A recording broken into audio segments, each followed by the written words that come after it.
What is up, wrestling fans? Welcome to another episode of the Smark Moment Smack Talk podcast, coming to you, of course, from smarkoutmoment.com. I am your host, as always, Tony Mango, joined as always by Callum Wiggins. Hello. And Rob D. Fleece. Hello. And today we are not sure exactly what we're classifying this as. I don't know. We'll figure it out, but it could be a going over. It's not really a top rope list. We might end up coming back around and making it a top rope list in retrospect. So you know at this point based off of the label, and I don't. So look at that. Isn't that special? You know more than we know at this point. So what we're doing here, though, is something that we've talked about doing for quite a while, and I kept pushing it off because I kept going, well, there's going to be a week where this is going to make a lot of sense for us to do. And then it's July. So it didn't end up coming around, and we figured, you know what? We didn't really have anything scheduled for this week. I wasn't particularly interested in the idea of doing another dedicated pay-per-view point for the TNA Slammiversary thing. We're going to talk about that on the hot tags, but we've done too many pay-per-view points, and I didn't really want to break down a pay-per-view that all three of us aren't really going to watch. And we could have gone in a couple different other directions. We could have done another mock draft, another Rushmore, or one idea we were tossing around was an update of Superstar scores for Goldberg, which we did in like 2016 and then did an update in 2020 or so. And ultimately I was like, I don't think we're going to change our scores all that much. Thought about doing it maybe a Superstar scores for Adam Cole, but that seems a little preemptive as well. And maybe like bad luck to do something like that. So instead we're doing, again, a topic that I was trying to do around like draft time, and WWE continues to not do drafts, where we're going to talk about trades between WWE and AEW. And this could have been formatted in a couple different ways. We could have done a mock draft thing. We could have done some kind of actual split crowd debate. But it seems like the best option for us is basically just to talk about the ideas of who do we think would potentially be better off in the other company. And that could be, maybe their in-ring style suits that better. Maybe it's that their personality is better. Maybe it's a backstage thing that gives us the impression that maybe they would be better off in one place or another. It's just our assessment as fans, who we would like to see in other companies and who we think could succeed better and all. It's not a news report. It's not a mock draft that we're going to build out of and do like a fantasy card or something. I mean, if you guys really, really like the concept, we could expand on it, and we could always do some kind of like combo WWE, AEW mock draft where that way we kind of force ourselves to do like our own little separate thing or something. That's up to you, though. You let us know. But we're going to just kind of shoot shit and talk and figure out, who we think could be traded back and forth and why and all that. So we invite you to do the same thing. And one of the best ways for you to do that is to hit up the Discord channel, the general section. We're talking a little bit about that and the all-time draft idea right now with Aaliyah and Easy Work 10. But join that if you're not in there already. And of course, if you are over on YouTube, leave a comment below. Make sure you hit the like button, subscribe, ring that notification bell, get your email alerts set up for pay-per-view points and other kind of live content that we do. No pay-per-view point post-show immediately following TNA Slammiversary. Unless on Sunday, I, for some reason, just feel like going and hopping on and whatever. But I got a feeling it's probably not going to happen. And, if you are on YouTube, make sure that you also click on the thanks button and the join button. Toss a little spare change our way. Help us out. Keep the lights on and keep this website and podcast going. Patreon.com/SmarkOutMoment. Exactly the same as the YouTube channel membership. The only difference being one's on YouTube, one's on Patreon. Redbubble and TeePublic is also where you can pick up your merchandise. Who knows? Maybe a fourth wall in the future. I don't know. They reached out to me and I told them I'm probably not interested, but maybe they get back to me with some kind of a good sales pitch or something. So keep all that stuff in mind as we go along here and we talk. So I had written up a list of about roughly 10 people for each, but a lot of those are like, I can't really make a huge argument for them, or my argument is I would think that this would just be better or so. When you guys were doing your prep lists, was this something that you were like, okay, I'm starting off immediately with a certain person, or were you just looking at the rosters and just sort of going, maybe that one, maybe that one? I think you start off with some of the obvious, including the thumbnail. So, you take some inspiration from that, and then you try to decide, okay, who do I think would have some fun being booked by Tony Khan? Who might be better positioned in the WWE environment? Essentially went just down the roster list for each one, just went on to like the personnel lists on Wikipedia or the roster pages. And essentially it's a vibe thing more than anything else, or it's just have they kind of done not just like everything they can do in their current environment, but is there just a feeling that going to the other side of this wrestling war, if you want to call it that, would make the most sense for both sides? And if we would have done this podcast before, certain people definitely would have shifted over. Like, I had down notes. I looked at my previous notes that I had the last time I was thinking about potentially running this. And I was like, oh, funny enough, some of these have already changed. Like, I had Ricky Starks going to WWE. I had Ethan Page going to WWE. I had, unfortunately, I had Miro going to WWE, and that has not worked out all that well. It's working out fine. He's happier in the big time, even though he's big booked worse? Question mark? I don't know. But towards the end of AEW, it's not a good time for fans, though.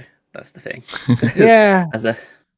Yeah, that's fair. But I don't think the fans would be happy either way, it feels like, with him. So it's as I say, there's a lot of different ways that you can interpret it. I was kind of talking to the guys before we started, whereas, like, obviously I am the AEW biased guy out of everyone here, in terms of I don't even watch WWE frequently anymore. So it's a case of you kind of have to rein yourself in when you say, okay, let's just take Gunter and Bron Breakker and move them over to AEW and a few other ones that I really like, and then the rest of them can rot there, and then just throw out loads of people that I don't like in AEW and just toss them over into WWE and just make it into my own little wrestling nirvana. It's more of a case of just trying to think it rationally and neutrally as possible. Yeah, and like here and there. Essentially the same thing on the opposite spectrum from my end, since I'm much more pro WWE than AEW in a lot of ways. And I could have very easily just been like, take Orange Cassidy, put him in WWE, take somebody like, say, Hangman Adam Page, and be like, all right, great, bring Samoa Joe back, like all these names. And I actually thought about drafting up a whole thing like that.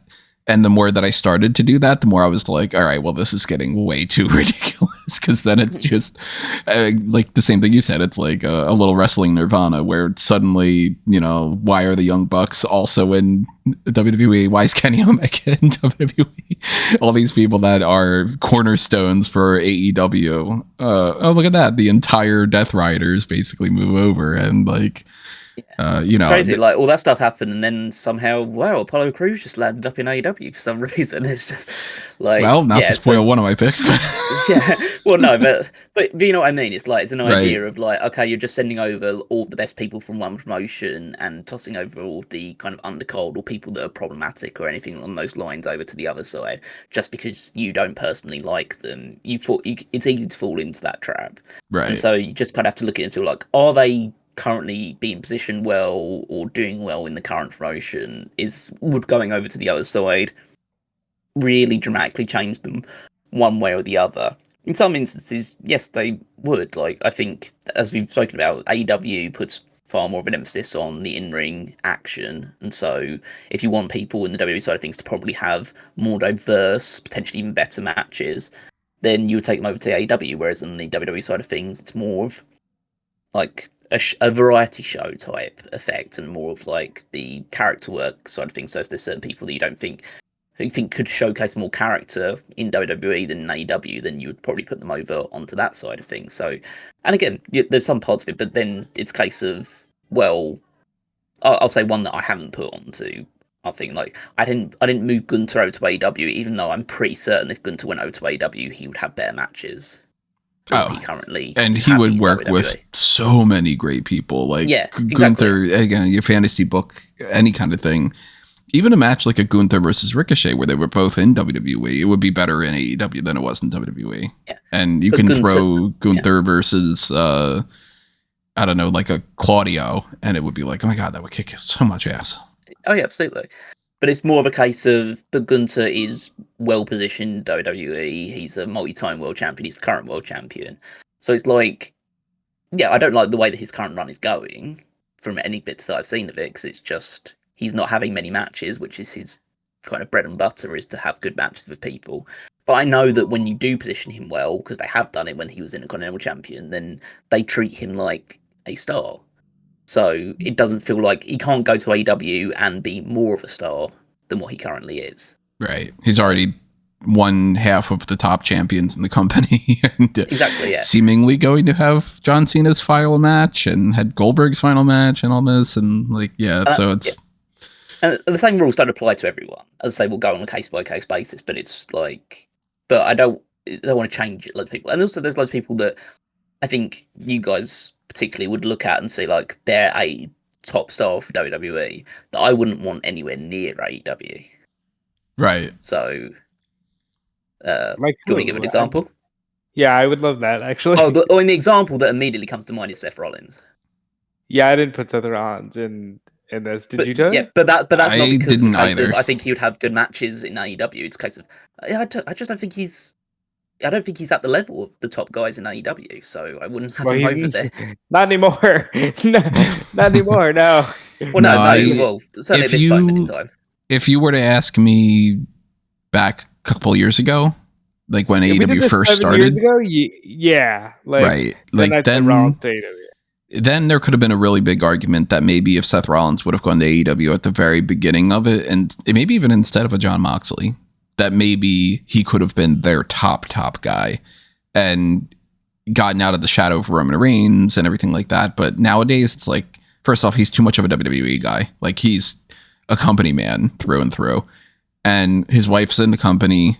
So that's another thing that I like tried to keep to effect. Like, it was a little too obvious for me to be like, all right, Buddy Matthews goes to WWE because his wife's there. Well, if they're happy being in other companies, then I think he actually works better in AEW, you know? But like, I thought about that for a couple different people, actually. There were a few names that I was like, man, on a different era, this person would have been so perfect for this company. And if you switched them around just a little bit, then, you know, let's say somebody like, even like an Natalia, I didn't put her on my list, but like... She's on, I'll spoil it, she's on my list.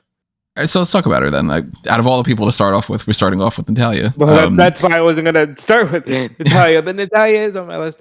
Just because, one, I think AEW treats certain wrestlers that have a level of familial prestige or just, you know, great careers better than WWE does. And I think in some ways, even though Natalia is a complete company girl, she's also a pro wrestling girl above all else. And I think she would have fun in AEW, have some of her whatever good matches she can have left. I think she has them there.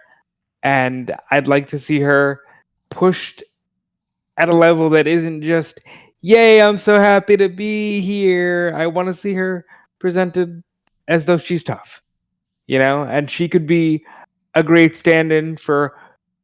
And I liked this woman when she was working, but what the hell does Madison do at AEW? Can we get Natty to do what she's doing?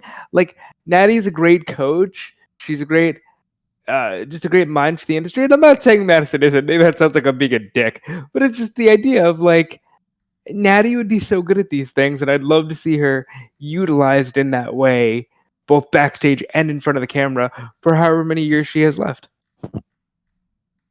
There's definitely an argument for that. I mean, they're not using her in WWE. She's actually going and wrestling at other companies just to be doing She's wrestling something. in the AWA and on GCW cards just to be utilized. Okay. Yeah, she's putting over Callie Armstrong and Evolve. She's like, you know, just in the Battle Royal and Evolution. Yeah, because that match couldn't have been on Evolution. Right. Whatever. Yeah. And in an era when they would do pre-show matches, could have been in there, but... The argument from why I didn't put Natty in there is because I just can't see her leaving. And it's so hard for me to picture her being in another company at this point that I was just like, all right, I'm not even going to bother. Like, yeah, but I thought I about didn't putting her state on the there. obvious, but like Natalia as the winner of the Owen Hart Women's Memorial Cup tournament, like True. Natalia as the Ring of Honor Women's Pure Wrestling Champion. It's a good fit. And I think they would treat her with the respect she deserves. So as we're going along here and we have different names that we're going to be tossing out and all, I'm going to kind of try to keep track of them and see if like maybe we come back to it as like an assessment of like, okay, we can kind of agree on that front or whatever. So that's the first name I'm just writing down. Yeah, in general. I had a different person in mind for who I thought would be a really good women's pick to go to AEW. And that's, you can see her on the thumbnail, Bayley. 2 reasons mostly. Obviously, she has her, one of her best friends in there with Mercedes Moné. And that's definitely a factor. Your friends are going to convince you to join certain things and you want to be around people that you like.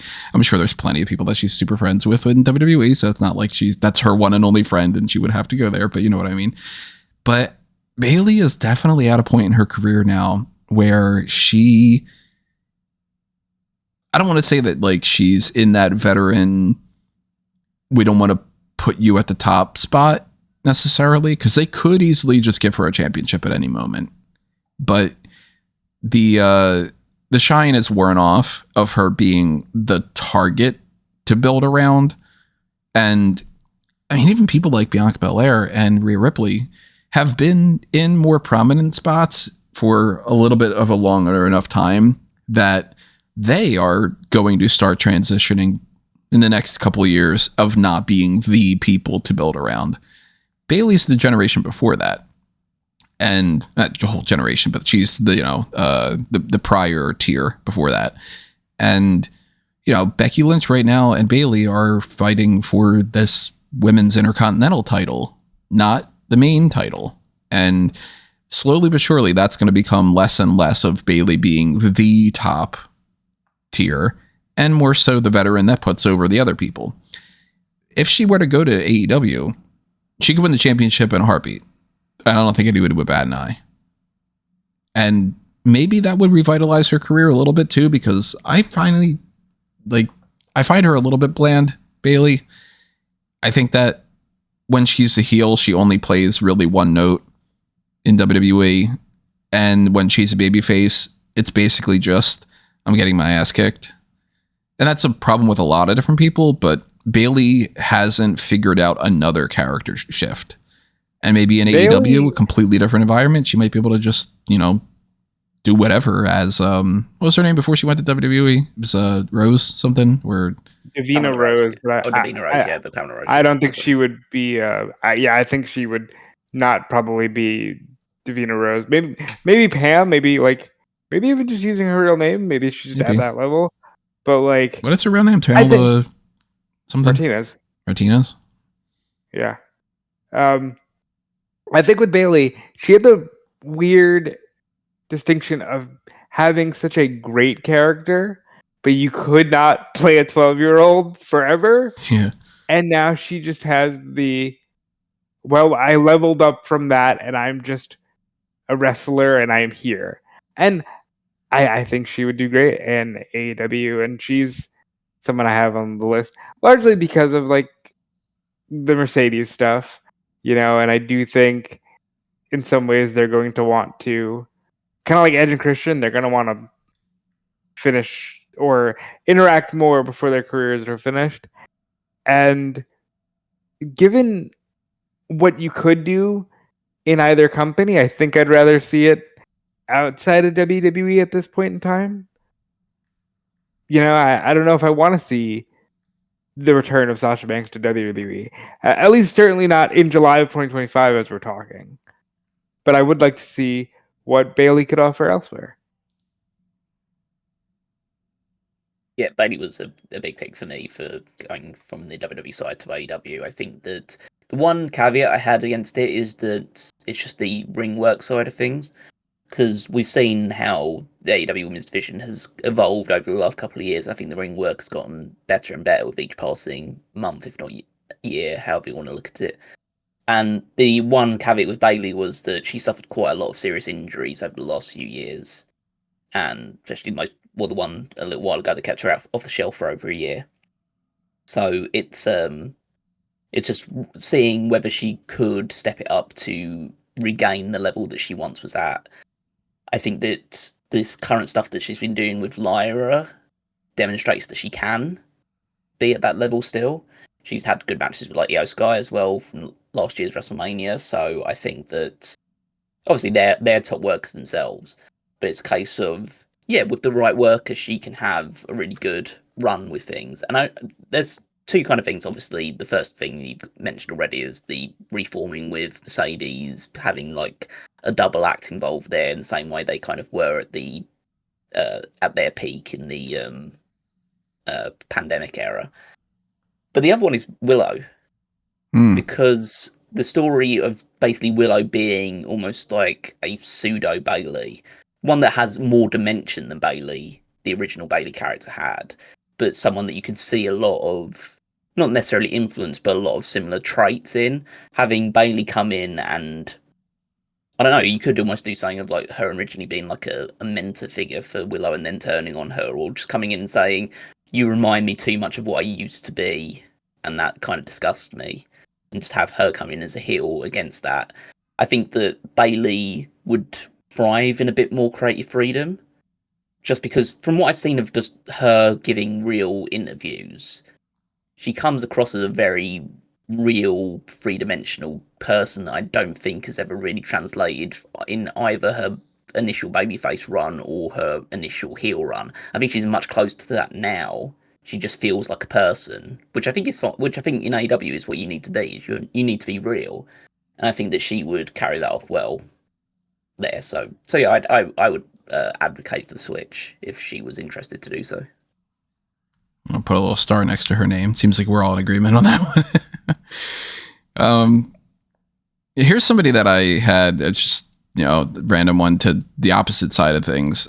It's kind of a preemptive thing, but for an AEW person that should go to WWE, I already wrote down Camille. Because that did not work in AEW, and I don't know if I really want to see them try again. And she strikes me as somebody that the problems that she has with character and in the ring could benefit from going through the performance center, maybe, and then working a bigger style and being in an environment that does tend to cater more towards character work and storytelling in a different kind of capacity than what AEW does. I think we could probably see Camille be more successful in WWE. Yeah, I also have Camille because she just, it just hasn't worked out yet. I know she's doing American Gladiators. Maybe she comes back, but it didn't work out, and it kind of seems like she's one of the people who maybe that fan base gets not mad per se, but a little bit like, why is this happening if she does come back? So I'd like to see her still utilized elsewhere, though. I think that her USP got eliminated as soon as Megan Bone came into the company. I think she's just done a better job in that role. And I think Camille goes to WWE, she just becomes a bodyguard to a Roxanne Perez or someone of that ilk. But you can argue that's fundamentally better than not being used on TV at all, which is what she probably would be in AEW. So I think the ceiling is definitely higher for her in WWE. I think that you can present her in a way which makes her a bigger deal. Like she's got the look, which is the most important thing for the WWE side of things. So yeah, I'd say that's a lock to make the change. Unfortunately, the downside would be they'd change her name to something stupid because they would not let her keep Camille. She would end up being Camille with a C.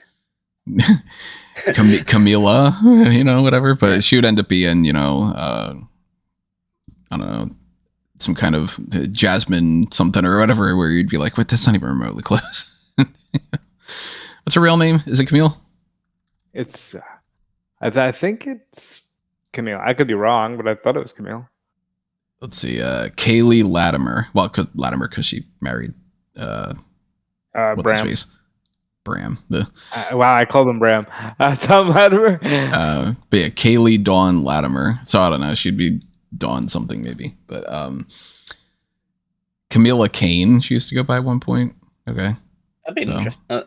I don't know what I wouldn't lean into it because I think it's a bit seedy. But the fact that like she's married to Charlotte's ex is a bit one of Charlotte's exes. Should I say? I would venture a solid guess that they will stay away from Charlotte Flair's personal life for the rest of however long she's wrestling after the debacle with Tiffany and the recent release of the Players Tribune article she wrote. Where she was talking about like how it really upset her to say that she's the Charlotte character has not been divorced.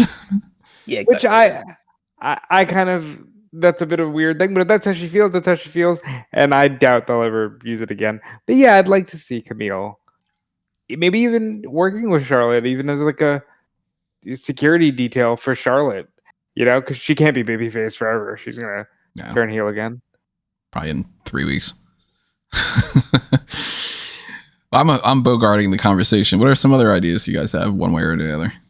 Well, if we stick with the women's side of things, if we go from, let's stick with what we were doing previously with like the WWE to AEW. I only had 2 other names listed from the women's side of things, which was Alba Fyre and Piper Niven.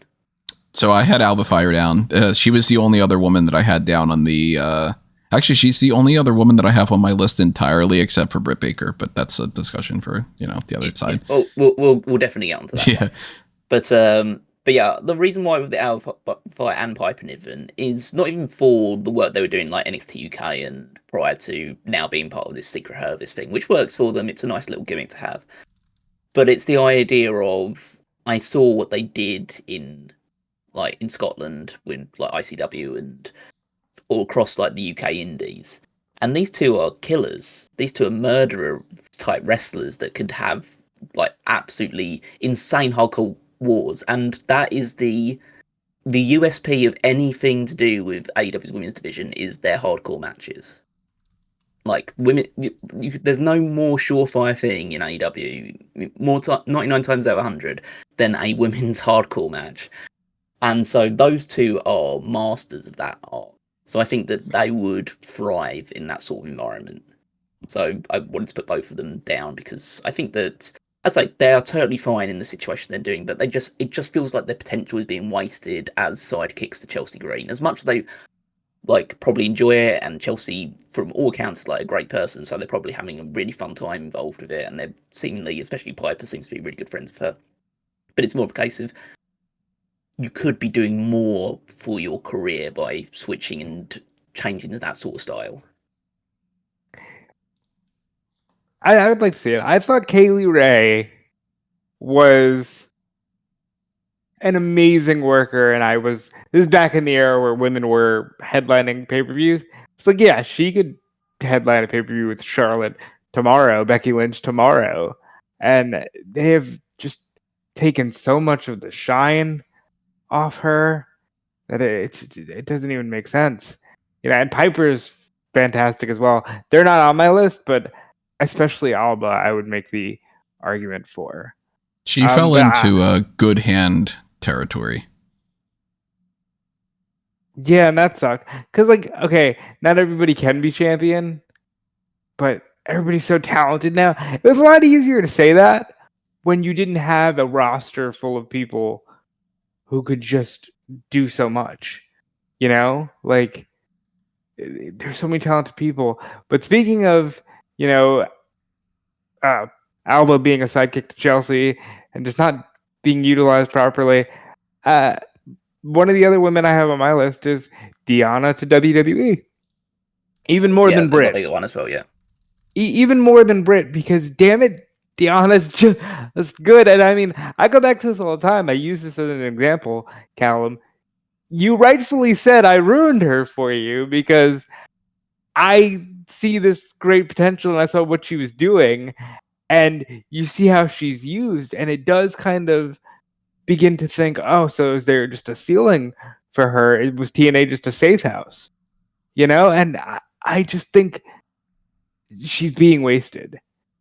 I think She's being I think wasted. Good. I think the issue with Deonna now is not even necessarily what she does bring to the table in terms of ring work and character and all that sort of like. I think just her reputation has been tarnished now in front of the AEW fans based on the way that she was introduced and the months following it, to the point that I think it's pretty much unsalvageable at this point. So yeah, she could fester away in Ring of Honor for however long that she's left on contract for, or you could take a punt of going over to the other side and seeing what you can do with her. And at the end of the day, you never know, because she might just end up in the exact same position that she was in AEW, and it might always just come down to the fact of as good as a worker she can be and do some great stuff, maybe TNA was always going to be her peak. But it's the idea of, I'd rather give her a chance in the other company and see if she can like capture something that was missing in AEW than have her just waste away in a promotion that just won't work for her anymore. Yeah, and she's been in WWE, and she seemingly didn't really like that. But who's to say that it wasn't a different era and maybe things are different now, you know? Because plenty of people, I mean, look at CM Punk. Like, you know, did we really think? That's the best example, but did we really think that, you know, with the 8-year gap that he would go to AEW and it wouldn't work out and it would work out better so far in WWE? Like, that seems, you know, kind of whacked out and crazy. So, I mean, to be fair, as soon as your balls get snipped, it's probably okay to work in that kind of environment. So, but yeah, Deonna's better fit. I had a couple other people that I was thinking about that I didn't put on my list, but just to very quickly mention them, Nikki Cross was one where I was like, maybe she might be better off in AEW. I had down Michin as a potential, because I thought about Michin, you know, not being utilized as well. She probably could be. I had some NXT people here and there, but a lot of the NXT people, and this is definitely a gap on Callum's side that he doesn't watch NXT, so like, I'm sure you wouldn't be able to really assess somebody like a Tyra May Steele, for instance, right now. I haven't seen any of her stuff. Right. Can you assess Tyra May Steele right now? Yeah, I think that I think she's perfect where she is right now in Evolve rather than in NXT. I think that she needs to go through the. I don't know how baseball works. I don't know if it's AAA or AA or Arn Anderson. You could literally just say minor leagues. Yeah. But there's like levels to the minor leagues. You know, it's like A and AA and AAA and whatever. I don't know. Yeah. But there's like sub minor leagues, and we've got like, now we have Raw and SmackDown are, you know, the main things, and we've got NXT, and then we've got sub NXT is Evolve, but then sub Evolve is LFG. And it's, you know, even that point, sub LFG is you're in the ID program, but you're wrestling elsewhere, but we don't want to sign you yet. So it's this weird tier system, and Tyra is somebody that, like, I think Tyra has a lot of potential, but she is somebody that, like, right now, I think she does need to go through the WWE side of things before she goes to AEW, or, you know, maybe just sticks around in WWE, because I don't think she quite understands how to be a pro wrestler yet. If you know what I mean? Like, she's a wrestler and she's got athleticism, but I think she needs to understand sports entertainment, and you're better off, I think, learning that through the Performance Center than to be in AEW, where they're going to focus a little bit more on just her in-ring stuff, because then she might end up being another Layla Hirsch. And okay, but I my counter argument, not that I thought about moving Tyra May Steele to AEW, but my counter argument to what you just said is Jade Cargill did real well in AEW, and sure, in some ways it was better than what she's done in WWE. Maybe she could be pushed as a like Jade Cargill type. My kind of argument for that would be along the lines of, like, the Performance Center doesn't make pro wrestlers; it makes gymnasts that do cool stuff in the ring. So it's like, and the injuries as well. But it's more of a case of, I think, not necessarily that moving Tyra still over to AEW would improve things, but I do think, like, if somebody wants to really become a well-rounded pro wrestler, they should try out. They should be forged on the indies for at least a few years before going to any major company. I think going through the Performance Center directly is a risky thing. And it does, and some people do work. Obviously, they have their handful of examples that do very well from that approach. But I think it's And I would say the same thing, like just going through like something like the Nightmare Factory or anything along those lines. If that was like the AEW equivalent, I just don't think that creates a rounded pro wrestler because you're not experiencing the crowd reaction to what you're doing. You're just learning in a warehouse essentially. So yeah, I say it certainly can help in terms of it's a good environment to build yourself up, and you're still learning from like talented people. But it's the idea of you need to get the feel of almost learning while you're doing, and not, let's say, like just doing training and roles and all this other stuff in the performance center, but you have to be in front of a crowd and then to react to what you're doing. And if you do something that gets their attention, then you keep working at it, or you keep evolving that side of things. And if there's something that they don't react to, then you take that out and you twist it and you think of different ways of doing it. It's almost like you have to learn from other people that are better than what you do and more experienced at what you do, but then you also have to find your own path. Yeah. It has to be that mix of things. There is one name out of that I would have made that argument for. If you guys were watching LFG, I'd make this more of a discussion, but Tatiana Dumas is somebody that I think would be better off if she just were to go through the indies. I don't think that the WWE environment's working well for her. But that's, you got to watch LFG to get that kind of vibe. And that's the first time I've heard that name in my life. Yeah. So, but we did mention Britt Baker. Yeah, we did, yeah. And that's probably the big one, yeah. That's, I mean, what is she going to do in AEW? She's already been at the top. It doesn't seem like that's working out. You might as well try in WWE. Yeah, I think it's someone who, again, if we talk about 200 pros, so the reputation's damaged. Like, Britt Baker's beyond irreparable. It's like, it's almost hostile. Her actual reaction towards a subsect of the more hardcore AEW fans. So, yeah, I think that it would be wise of her to, if she can make the move, to do it. It's just dependent on whether Tony Khan, for some reason, feels like she can be redeemed or has a let's say redeemed, like she did something wrong. She didn't necessarily do anything wrong. She may have made a few mistakes here and there, but she hasn't done anything like absolutely heinously wrong. But it's more of a case of it's just not going to work out. But he sticks to certain people that I might also mention on this list that seemingly just won't ever get the crowd reaction that he wants from them. And I think the same thing will apply to Britt Baker, and so she's better off, if she wants to continue in her wrestling career, to seek other pastures, and WWE would be a welcome place for her. Agreed. That's basically all. It's one of those things where it would be a huge win for WWE. Like, they could brag about taking one of the cornerstones. The AEW audience could be like, "Good, you can have her, fuck her." Like, it's a win-win, really. It is a win-win, really. So, in terms of other ones I had listed, I don't know if you guys had any other like women from either side. Did I? Let me see if I had. I didn't have any other women written down for either way. Yeah. No. Side of things. Looks like the end of my women as well. So I had a few other ones listed from AEW to WWE. I didn't have any more from WWE to AEW, but I had some sort of combination. It doesn't have to be all of them, but a combination of Kiera Hogan, Layla Gray, and Red Velvet. The reason for that is that they were never more over than they were part of the Jade Cargill baddie crew. Jade does need some baddies, and I hate to say that was a big part of Jade's act, and I think that her on her own doesn't carry the same weight as having some people by her side, and I say they might find some people in WWE to do that, but I think that if you get Kiera Hogan or Layla Gray or Red Velvet to fulfill that role, I think it fits quite naturally from what they've done beforehand. I just don't think they're doing anything. Certainly, Kiera Hogan, the other two are at least doing some stuff. Red Velvet. I don't even think Kiera Hogan still works there, does she? I don't even know, but she's like listed on the personnel page on Wikipedia as still part of AEW. So take that. It's almost impossible to track who's in Ring of Honor on like a case by case basis, or exactly. But if she is, then I would have her move over, and then one of Layla Gray and Red Velvet.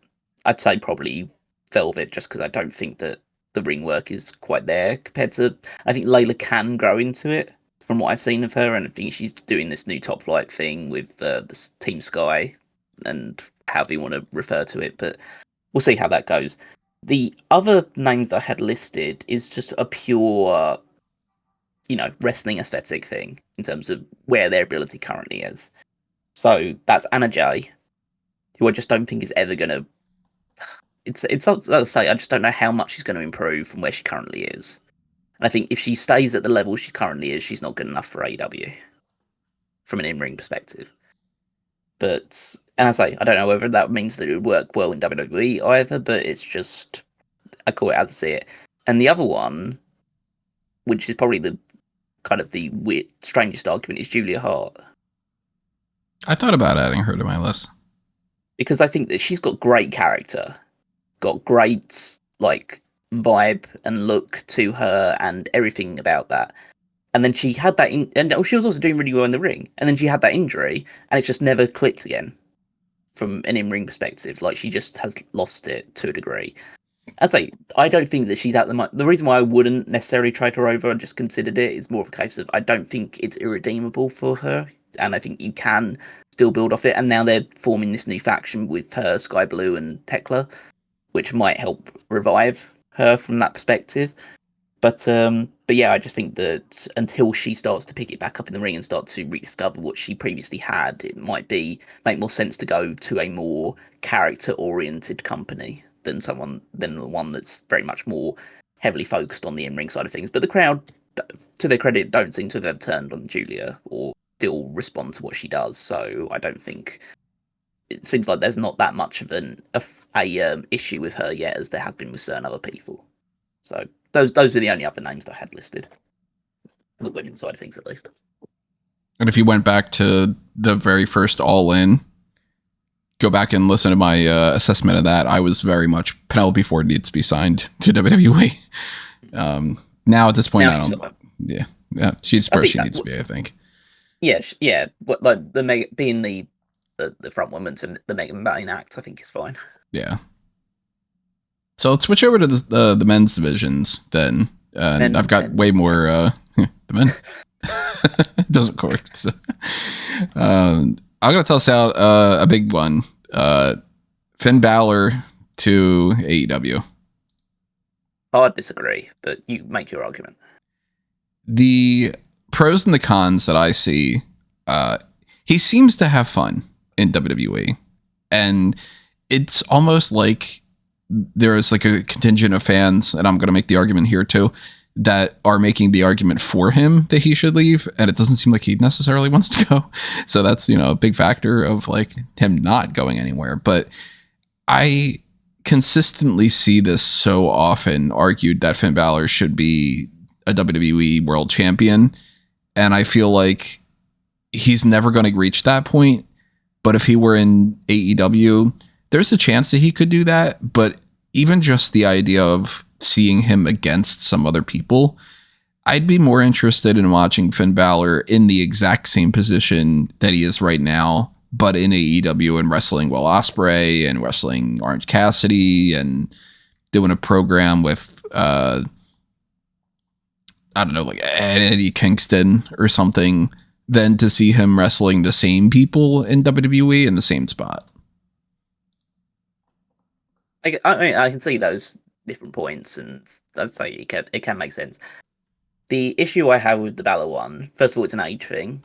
I say it's not always necessarily needs to be that way, but there is a case of there is an older wrestler issue that still permeates a little bit in AEW. I don't think it's necessarily the worst thing in the world, as long as the person comes in and does good work. And that's kind of where my issue lies, is that I think Balor's pretty checked out. It gives me the vibe of someone, doesn't strike me in the same vibe as, say, a Ricochet, that is going to go from I might be entirely wrong, but it's going to go from one side to the other and really hit the ground running and try and prove everyone in WWE wrong that he could be the top guy of a promotion.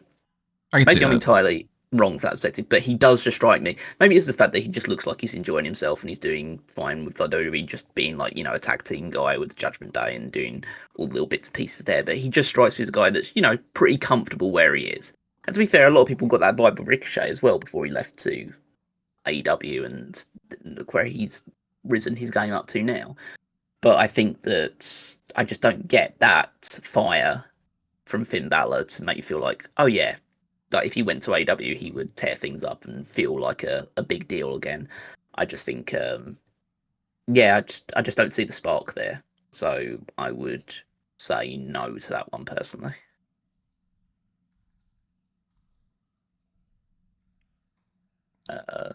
Don't think I'll toss I'll toss another one that I think that you might be specifically more inclined, more supportive of. Pete Dunne going to AEW. That's one I have listed. It's not one of the top ones I've listed, but it's definitely a choice for that one. It just makes more sense because he just isn't doing anything in WWE. And let's put it on the table. It's Pete Dunne and Tyler Bate. Yeah, I had him down too. Yeah. So it's the idea of like you had these two super young guys, like in their late teens, early 20s, all those years back with the first NXT UK tournament, and these were the two guys you built the entire tournament around, and they would be two of the linchpins of the new promotion you're putting together, and you just fucked around with them for 10 years. Like, you just let them fester away. It's like you can leave them for a few years in like NXT UK if you're trying to build that brand up, and then have them transition to NXT and then the main roster and start building them up. I'm not saying they would ever become like top world champions, because they do have the size issue associated with them.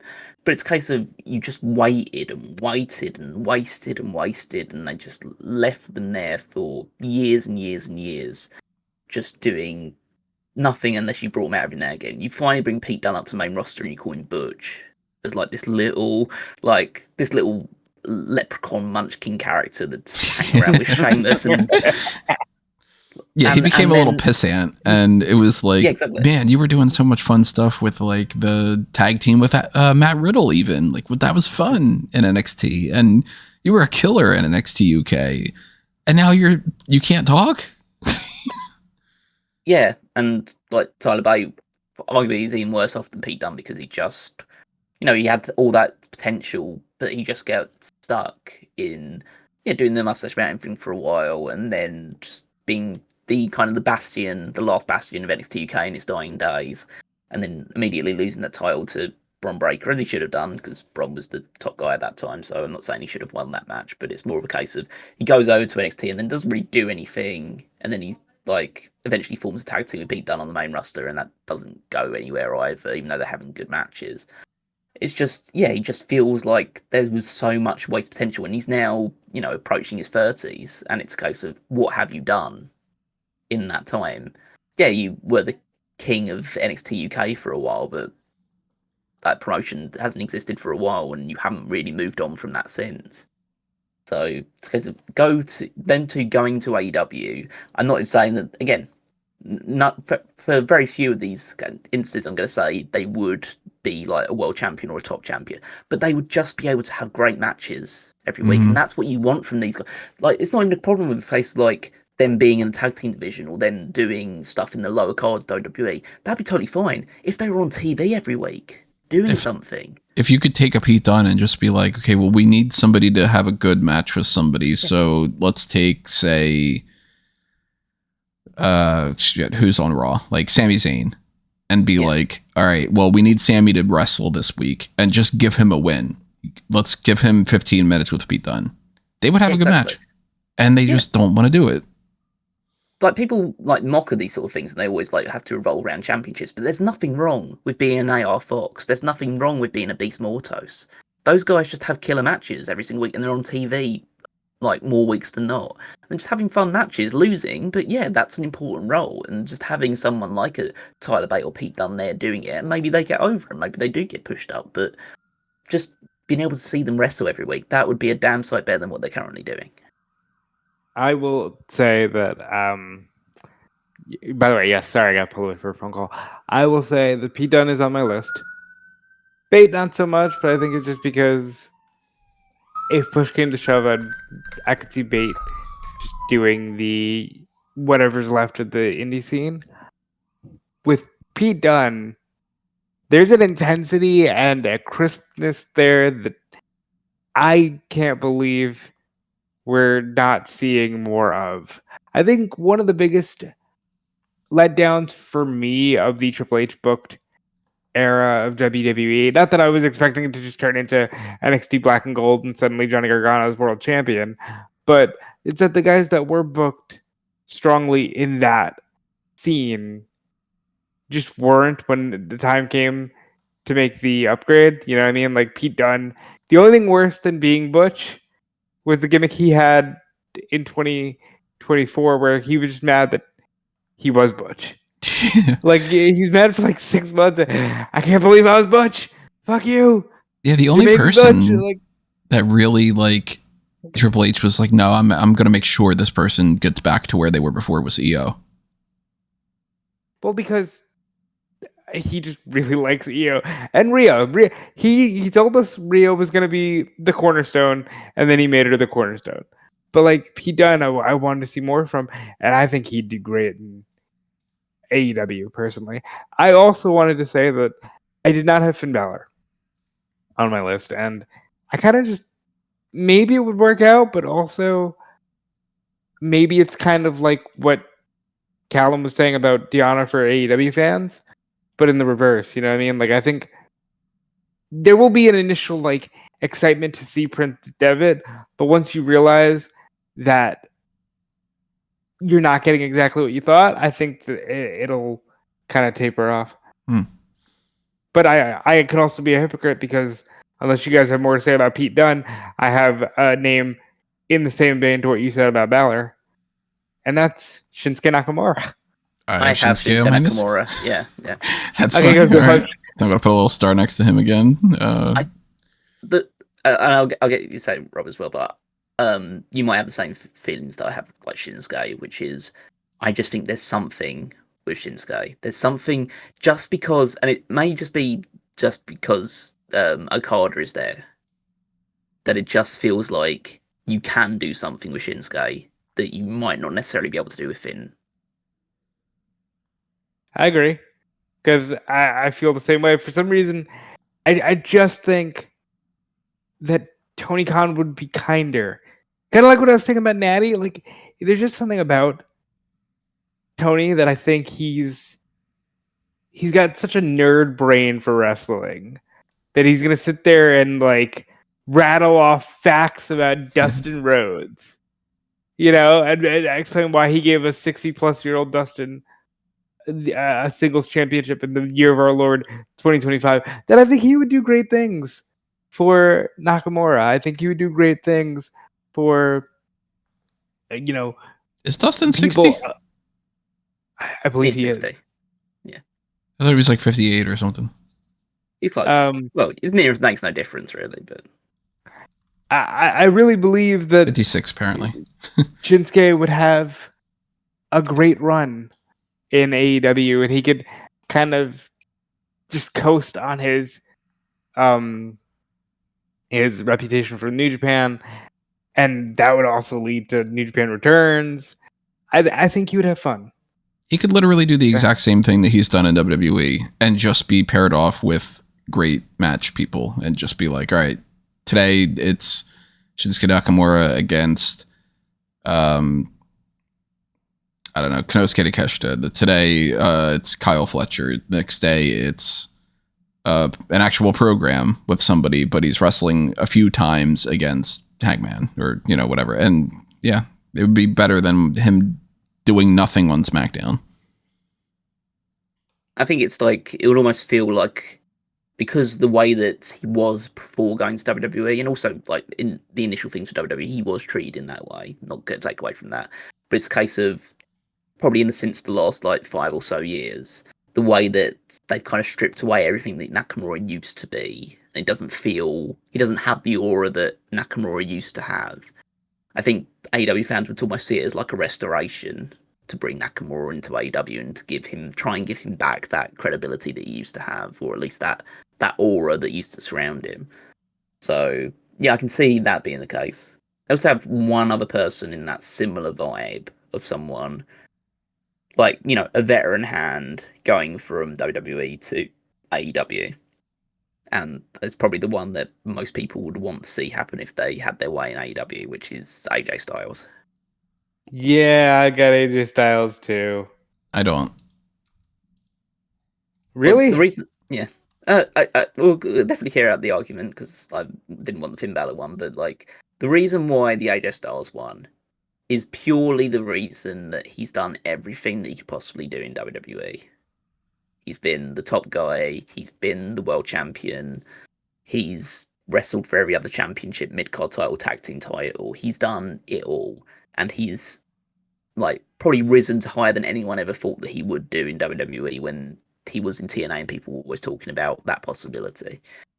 But then it's just almost like with him, it's a case of a completionist story where he did everything in WWE and he went to New Japan and he dominated New Japan. He was in TNA and was Mr. TNA and doing all that stuff. He was in Ring of Honor and did the Ring of Honor stuff. He toured the independents. There's only one thing that he needs to do, which is to be in AEW. And it could be for one match, it could be for one program, it could be whatever it is to be. It just feels like that would be the completionist journey. And if, as I say, maybe it's just me and maybe it's my AEW blinkers on, but it just feels like a guy like AJ Styles needs to be in AEW for at least a little while. There is something to be said for, like, he would be one of the final people who can say, I did WCW and TNA and WWE and AEW at a high level. So I think that'd be cool. I see the argument. The only reason I didn't put him down is because I just feel like he's wrapping up his career, and he's one of those types that I think he's just like, yeah, I'm comfy where I am. So it's almost the same thing as the Finn Balor thing, you know? That could totally be true. The only thing that I would say differently is like there is one program in AEW that it feels like he needs to complete, which is the Kenny Omega thing, because there was never, and that was never, there was never any finality to that, because when AJ Styles left New Japan for WWE, it was Kenny Omega that took him out. And there was never any follow-up to that, obviously, because he went to WWE and Kenny Omega remained in New Japan. Kenny Omega's never been in WWE. So it's a case of, if I could just see that, then I'd be fine with AJ Styles kind of wrapping it up almost immediately after that feud was over. But it just feels like there's just there. And also, I'd say that, and then I'll just list off loads of other matches they potentially have. But, Will Ospreay uses the Souls Clash as a semi-finisher. Just see that match as well. That's like, would be crazy. And the same list again, it's like AJ Styles would have a fucking great match with Orange Cassidy, with MJF, go down, Swerve. Like, it's just, if they it's always it's match-based fit. If they could play nice with each other, these two companies, and they did like a legitimate forbidden door of the AEW and WWE, Styles would be the first person that would be like, all right, who are we booking? Because it would just be like, just run down the list and just, who's Styles going up against? That would be a great match. Who are we, balancing the card at? And yeah, it's another thing for us to talk about again, like an ultimate AEW WWE card. Try to do some fantasy booking or something. But somebody on the opposite end, because we've been focusing a little bit more on WWE to AEW, Daniel Garcia going from AEW to WWE. I think that guy in NXT would be in like an Ethan Page, Ricky Saints kind of upgrade, where I just don't think that he's making enough progress in AEW. I think he stalemated a bunch of years ago when they didn't push him with the Jericho Appreciation Society. And then ever since then, it's just been like treading water. Yeah, I personally don't feel like that's the move, but I can see what you're saying, especially given the people you cited. But I kind of like where he is right now. I think he wants to be a Bryan Danielson, a Samoa Joe, and right now I don't think you can be that in WWE. I think it's two ways that his career can go if he wasn't somebody that would switch to WWE. Either he's perpetually lower and lower and he just becomes good hand Daniel Garcia. he sticks around for a long time and he's the mid-carder that puts everybody over in a few years, or he sticks around long enough and he really keeps at it long enough that he becomes that guy that it's like everybody starts arguing, when are they going to put the fucking title on him? And then maybe eventually it does happen, but you know, I mean, plenty of people can be around forever and not get that spot. And I'm just worried at this point that he's been around long enough and struggled long enough that, like, when is he going to be able to recapture any kind of momentum? I can definitely see the argument. I personally haven't done it because I just don't think that his ring style and presentation would click with a WWE audience. And maybe I'm wrong with that. Maybe I'm not giving the WWE fan base enough credit with style of wrestling. But it's more of a case of I just don't. I think that his personality is I am pro wrestler, and I think that you can do that in AEW, and it still resonates. Whereas you need to develop more of a the worry I'd have with WWE, and maybe it would work for him in terms of like his push and his wallet in terms of his long term I guess merchandising capabilities, is that they would just make him about the dance. True. And they did do that, and they leaned into that with AEW for quite a bit, and they've moved away from it since. But it's a case of that was for a while in AEW, that was basically all he was the dance, which, you know, is funny and had some nice little spots to it. But I worry that they leaned too much into it, and it kind of derailed things for a little while. Whereas if they were to do that in WWE, they would just make that not make it his whole character, but make it a big part of his character. So that's the one thing that I worry about. If we are talking about people from as like a young person going from the AEW side of things to WWE, I present Hook. So I'll just say I have Hook and I have Sammy Guevara. I have both of those as well. Yeah, for the exactly same reasons. It's just like I think that they're kind of stale in AEW. I think that they would work well, potentially learning a little bit through that system in NXT, and yeah, they literally the exact same things.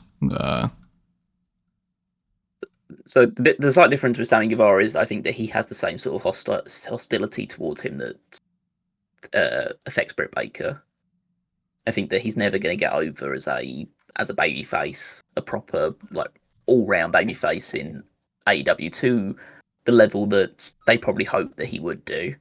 I don't think it's ever going to happen realistically, because I just think Tony Khan loves the guy, and I don't think that he's ever going to go to WWE.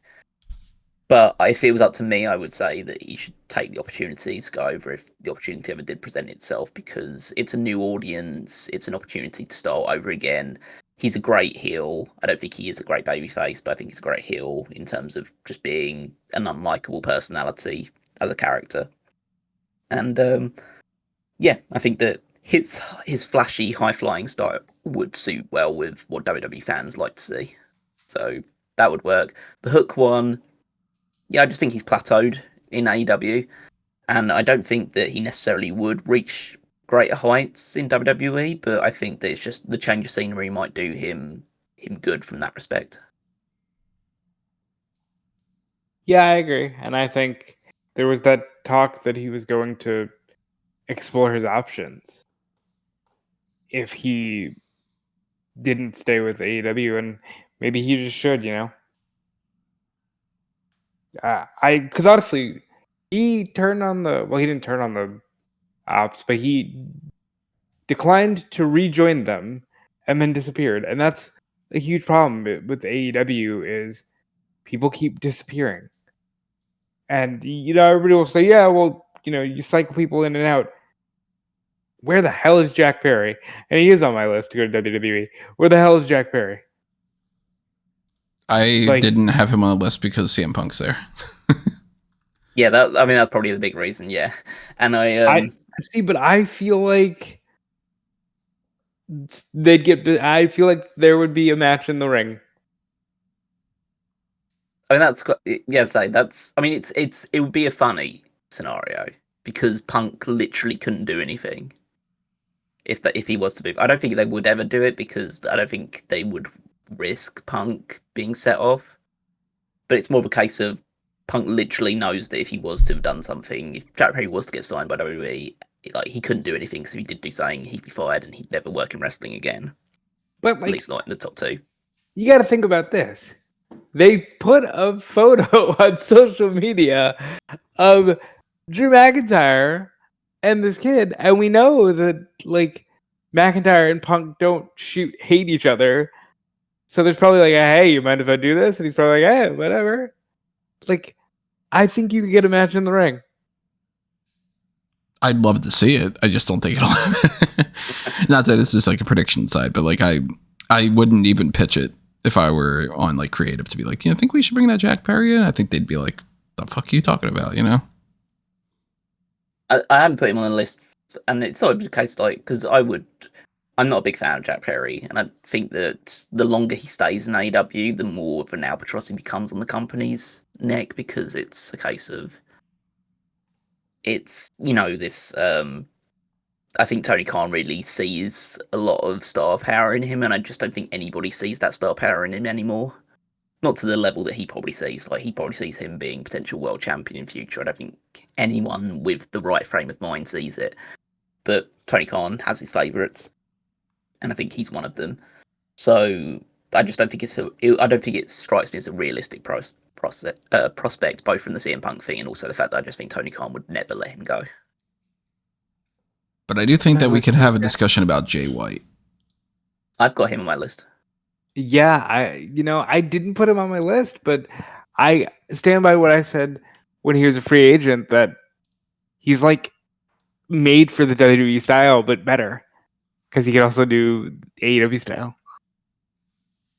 He's a guy that hasn't succeeded as much in AEW as he should have. He's not in a position where it's like if he left AEW that they would be like I'm not going to make the argument that Jon Moxley should go back to WWE.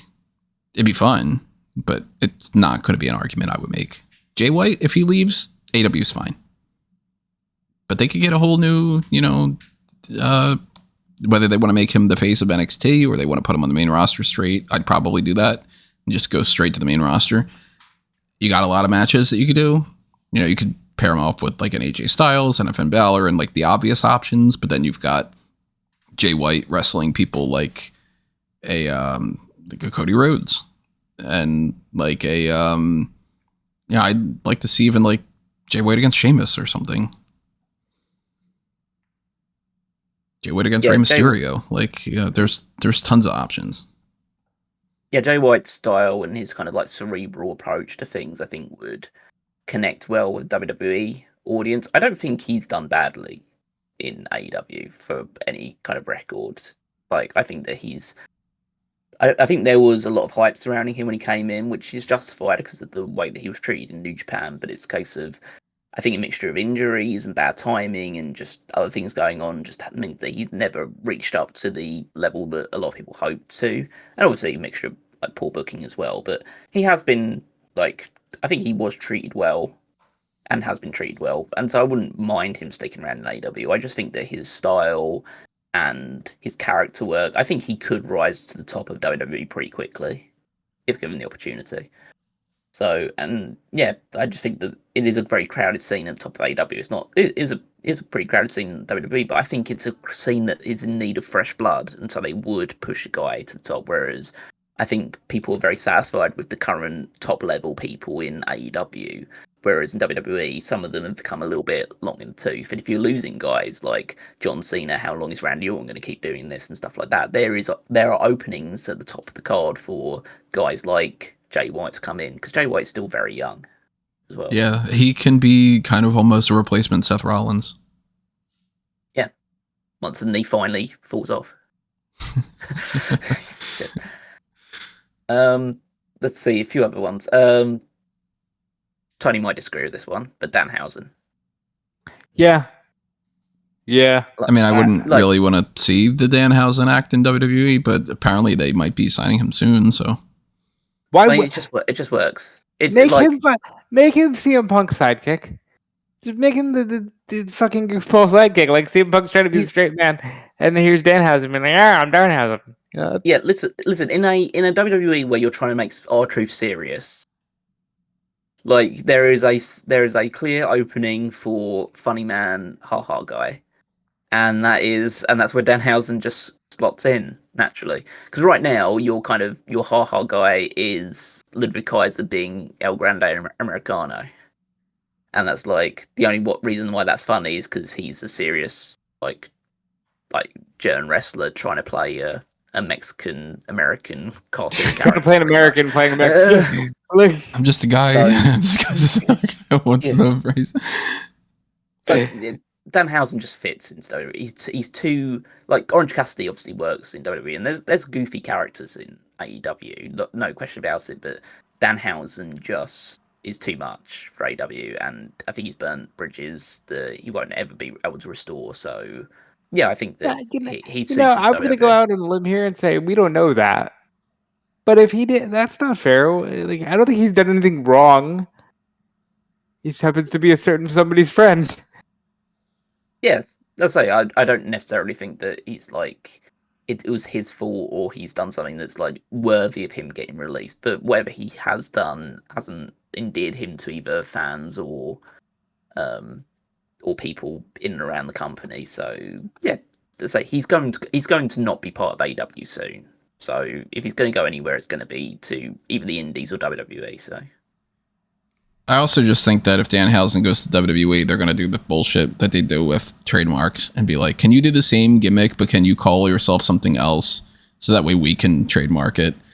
And now you can be whatever the fuck we decide to give you. And then they give him a pitch of a bunch of stupid names and, you know. They'll do what they did for Indy. And if you want it back, you buy it.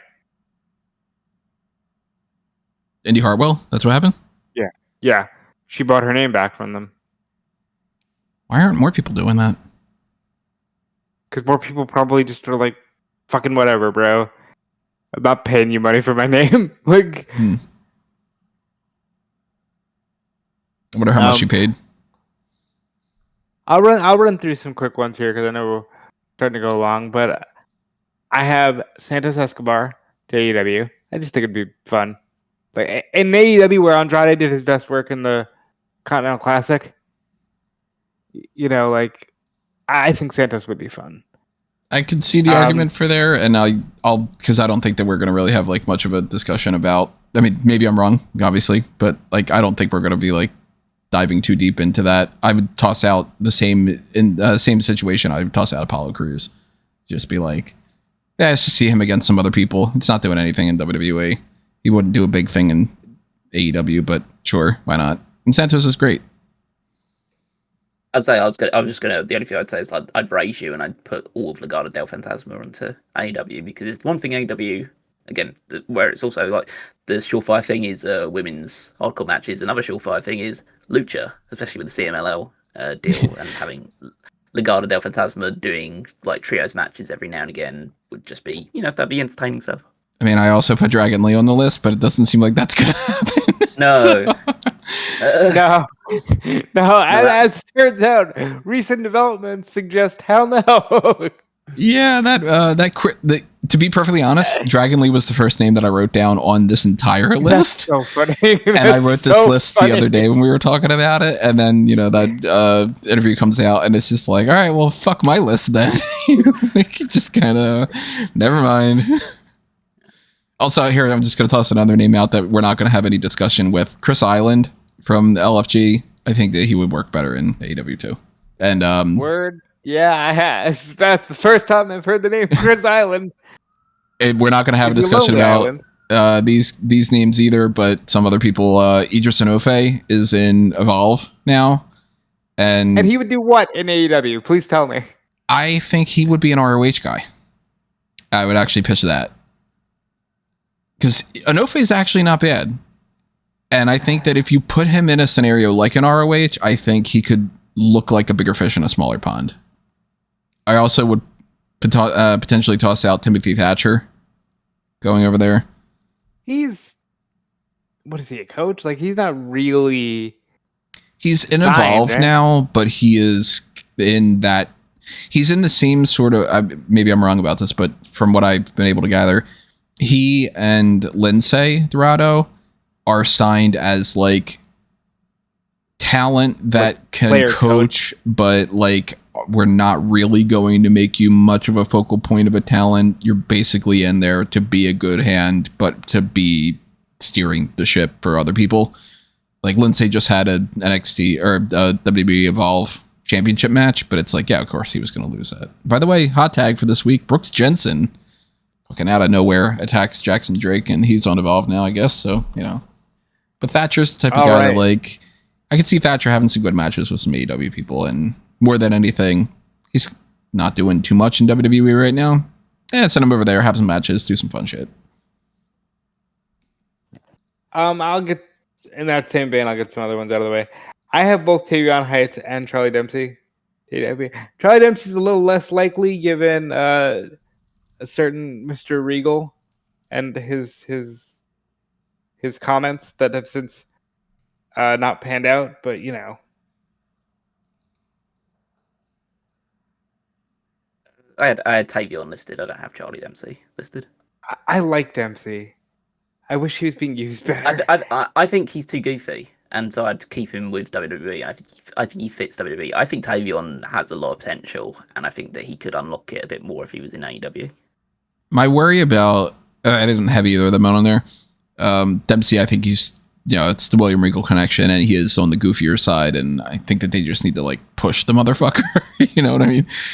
Tavion, the issue that I have, I think that if he were to go to AEW, he would just be in that sort of AR Fox or Top Flight or I don't know, like Commander type of category where it's just like he's just a guy wrestling, and there's so many just a guy wrestlers that I don't know what Tavion Heights would do that would like upgrade himself. I would be worried that he would be like jobber fodder.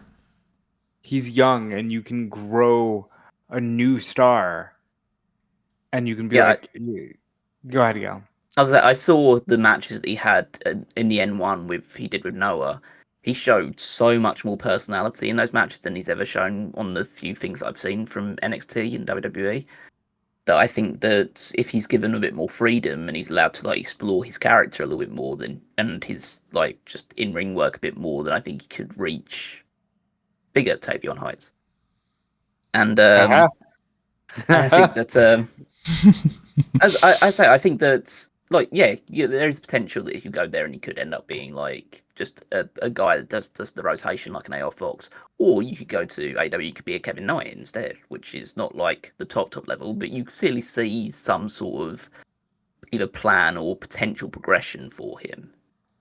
Like he might get thrown together in a tag team to start with, and then just build up from there. But I think he's got something that needs to be explored a little bit more in an environment outside of WWE.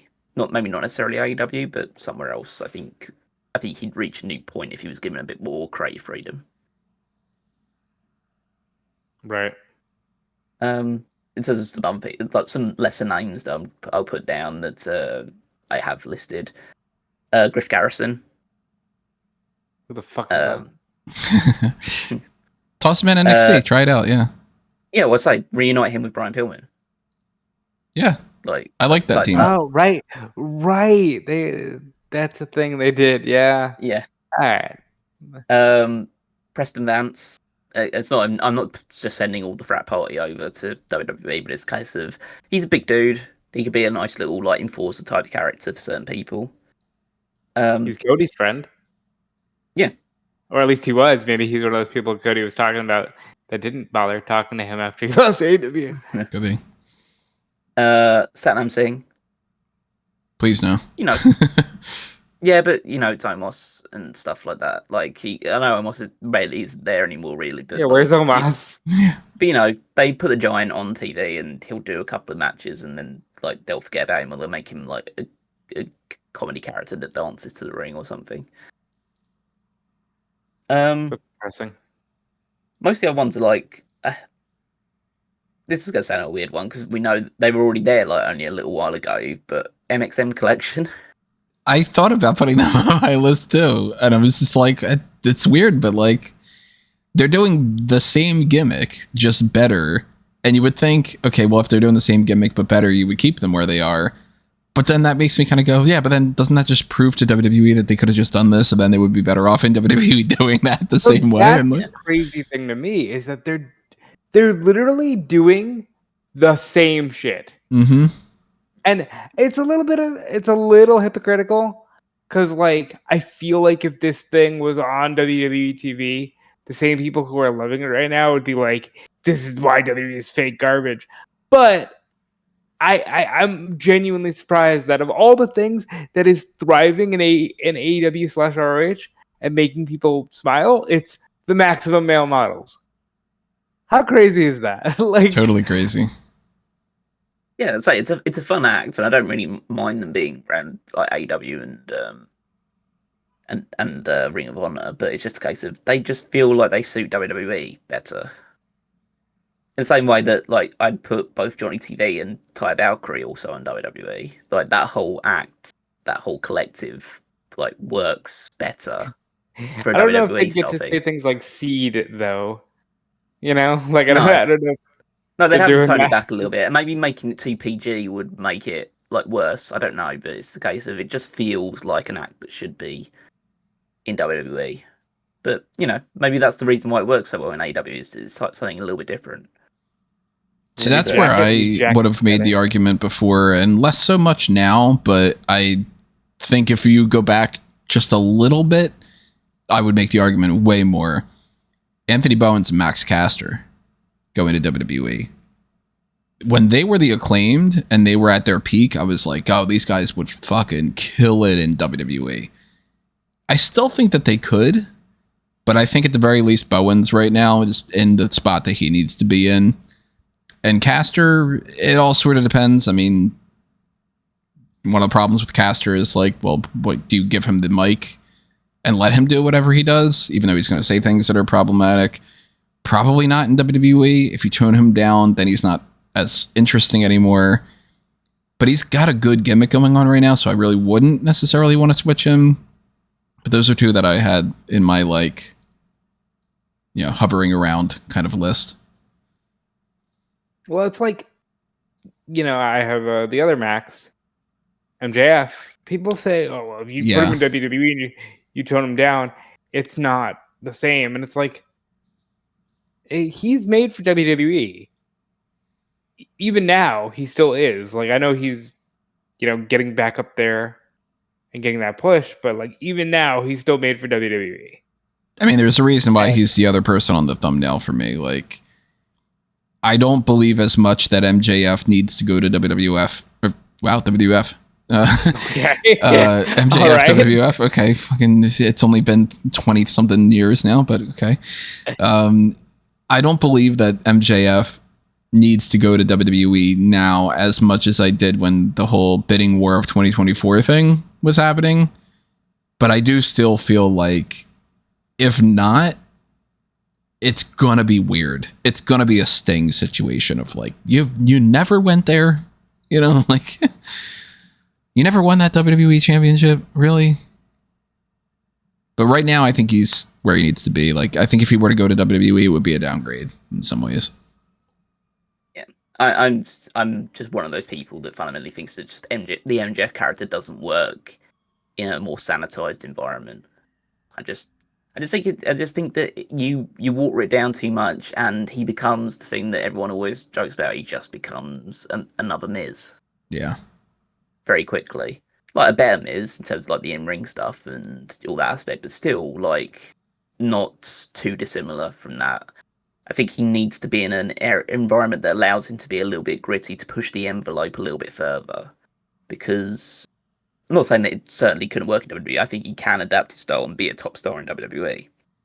I just think that if you do that, just as a fan perspective, I think you miss out on the best of MJF by putting him in that environment.